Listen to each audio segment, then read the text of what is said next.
Manger, se couvrir, se laver, dormir. Les 4 commandements sont simples.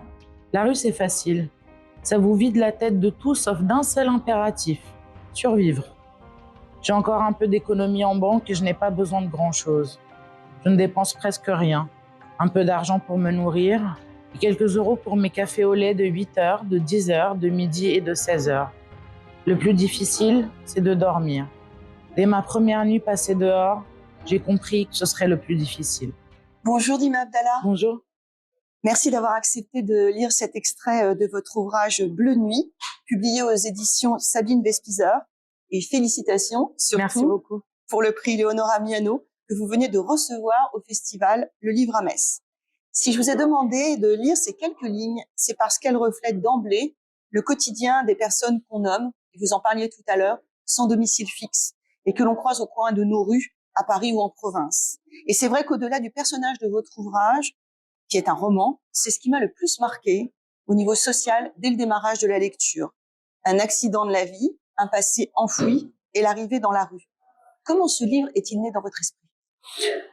Il est venu à moi sans que je m'y attende. En réalité, je n'ai pas eu l'idée d'un roman, j'ai eu la voix de ce personnage dans ma tête qui a commencé à naître. Comme je le disais tout à l'heure, pour moi, la littérature, c'est avant tout une langue, c'est avant tout une voix.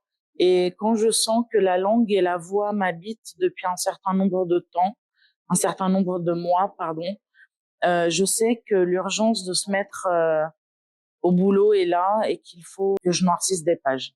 Est-ce que vous pouvez m'en dire un petit peu plus sur votre personnage? C'est un quinquagénaire, journaliste, donc une personne a priori insérée, qui tombe volontairement du jour au lendemain en errance le 21 mars 2013. Oui, il croit que la rue sera la solution à tous ces maux.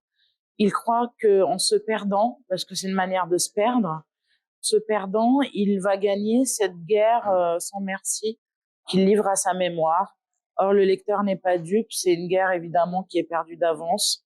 On ne décide pas de ce qu'on veut oublier. Oublier, c'est un acte qui est complètement involontaire. Et donc, cet homme hanté par un passé qu'on ne connaît pas au début et qu'il va falloir patienter pour connaître, le lecteur devra être assez patient. Cet homme va se jeter à la rue un peu comme on se jette d'un pont en réalité, dans l'espoir, et là je reprends ces mots, de mourir et de renaître. Le déclencheur, c'est la disparition d'Alma, la seule femme qu'il ait jamais aimée, en fait. Oui, hein. oui, exactement. Et c'est un homme en deuil.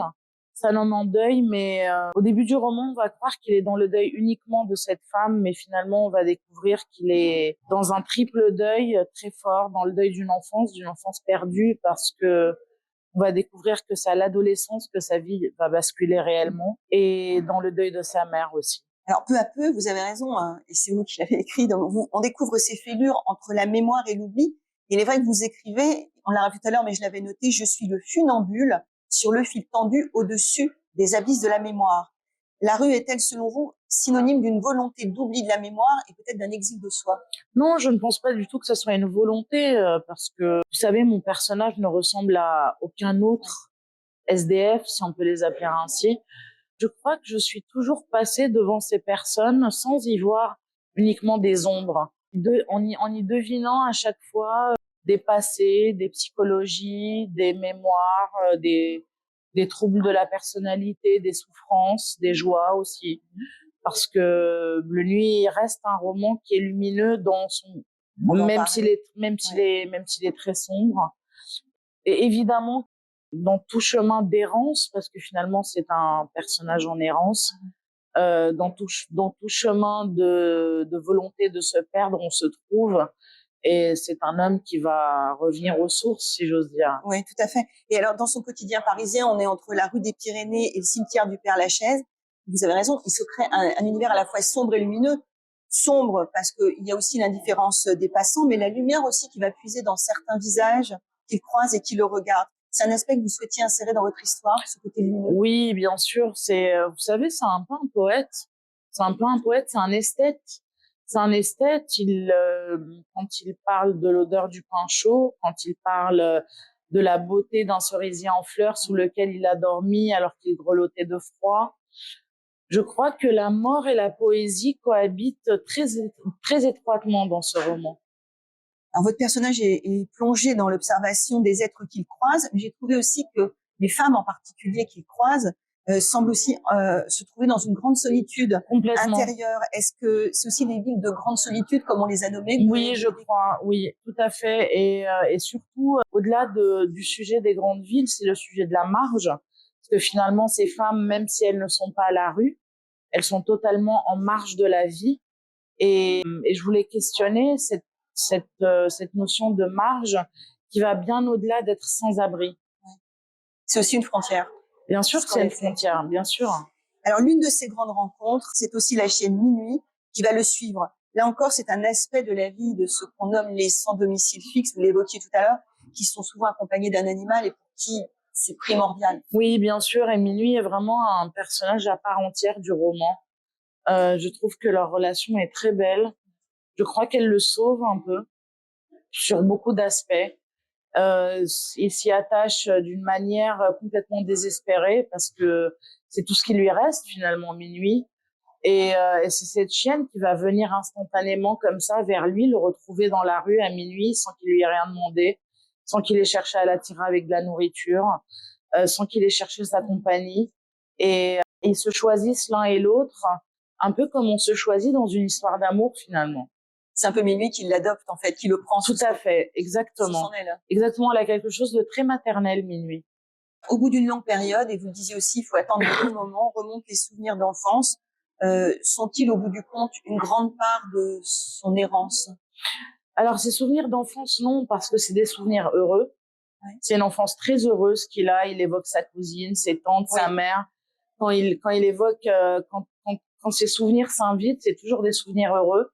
Mais par contre, c'est à l'adolescence que ça va basculer, vraiment. Il y a une vraie fracture. Et c'est là qu'il va vivre une vie qui est complètement différente, où sa vie va basculer. Et sans en dire trop au futur lecteur, c'est là qu'il va connaître toute la violence du monde des hommes. Est-ce que la résilience est possible? Je crois qu'il y a un peu de résilience dans Bleu Nuit. Je crois qu'il y a un peu de résilience, mais il n'y a pas de miracle. Voilà, il n'y a pas de miracle. Peut-être Minuit. Peut-être Minuit, c'est le miracle dans Bleu Nuit. Vous faites des références dans votre ouvrage à Baudelaire, Proust, Aragon, Sartre, Camus, entre autres. Est-ce que ce sont des auteurs qui vous ont marqué? Bien sûr. Bien sûr, mais vous savez, je les ai pas choisis. Je les ai pas tellement choisis. C'est-à-dire que, par exemple, quand je me mettais à parler de sa mère, quand j'écrivais sur sa mère, c'est tout de suite La promesse de l'aube qui m'est venue en tête. Donc finalement, c'est ces textes-là qui sont des grands classiques, qui m'ont tellement nourri que je ne les ai pas oubliés. C'est-à-dire que c'est des répliques et c'est des paragraphes entiers que j'avais encore en tête. Oui. Comme lui d'ailleurs. Il dit qu'il les a mémorisés à la virgule près.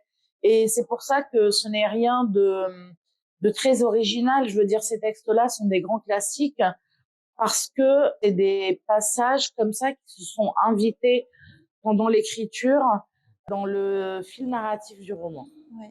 Quels sont vos projets, Dima Abdallah, après avoir reçu ce prix Frontières? Alors déjà, je suis vraiment très, très, très heureuse de l'avoir reçu, ce prix. Et mes projets, c'est évidemment de continuer à écrire. Continuer à écrire, vous avez des projets d'écriture déjà en cours? Je commence tout juste à mûrir un nouveau roman. Écoutez, merci Dima Abdallah. Merci à vous pour cet entretien. Je rappelle que votre ouvrage Bleu Nuit est publié aux éditions Sabine Lespizer et qui vient de recevoir le prix Frontières Léonora Miano au festival Le Livre à Metz. Merci beaucoup, à bientôt.